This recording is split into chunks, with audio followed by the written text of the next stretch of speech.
Recharge खत्म होने के बाद आउटगोइंग के साथ साथ इनकमिंग कॉल का भी बंद होना। सर जब प्रीपेड प्लान एक्सपायर होता है या मोबाइल रिचार्ज की वैलिडिटी खत्म होती है तो आपकी आवाज बंद कर दी जाती है। फोन मेरा, सिम कार्ड मेरा, नंबर मेरा, तो सर रिचार्ज खत्म होने के बाद आउटगोइंग कॉल बंद होना समझ आता है, लेकिन इनकमिंग कॉल बंद होना सरासर मनमानी है। सर हमारा मोबाइल नंबर आज हमारी डिजिटल पहचान बन चुका है। एसेंशियल कम्युनिकेशन जैसे कि UPI payment, banking OTP, train ticket OTP, PAN Aadhaar authentication, interview का कॉल, हॉस्पिटल का कॉल, माँ बाप का गांव से कॉल, तमाम चीजें इनकमिंग कॉल और इनकमिंग एसएमएस से आती है और वो इसलिए बंद कर दिया जाता है कि इंसान एक रिचार्ज कराना भूल गया।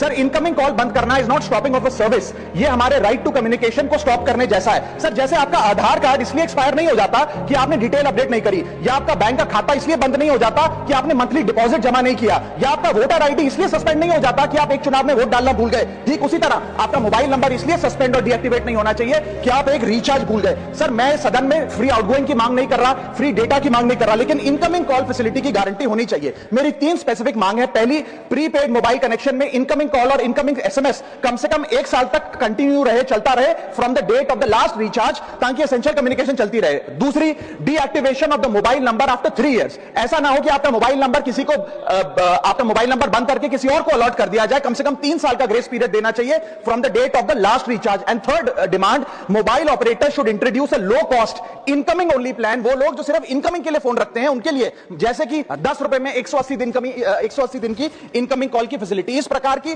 स्कीम्स मोबाइल ऑपरेटर को लानी चाहिए। दूसरी समस्या जो प्रीपेड कस्टमर्स फेस करते हैं वो है टेलीकॉम ऑपरेटर का 28 दिन का मंथली रिचार्ज। साल में सर महीने 12 होते हैं, लेकिन 28 दिन की रिचार्ज के माध्यम से 13 टाइम्स रिचार्ज कराना पड़ता है। कैसे सर? 28 दिन into 13 times is equal to 364 days. ये एक बड़ी क्लेवर स्ट्रैटेजी है जिसके चलते आपको फीलिंग 30 दिन की देते हैं, लेकिन आपसे डीलिंग 28 दिन की करते हैं। सर दुनिया में हर जगह बिलिंग साइकिल कैलेंडर मंथ के हिसाब से होती है, 30 या 31 दिन। आपको मंथली सैलरी, लैंडलॉर्ड का रेंट, बैंक की ईएमआई, बिजली पानी गैस का बिल, तमाम चीजें 30 या 31 दिन के महीने के हिसाब से होती हैं। लेकिन ये मोबाइल ऑपरेटर, टेलीकॉम ऑपरेटर 28 दिन के महीने के हिसाब से आपको रिचार्ज प्लान बेचते हैं, ताकि साल में एक अतिरिक्त रिचार्ज आपको मिल जाए।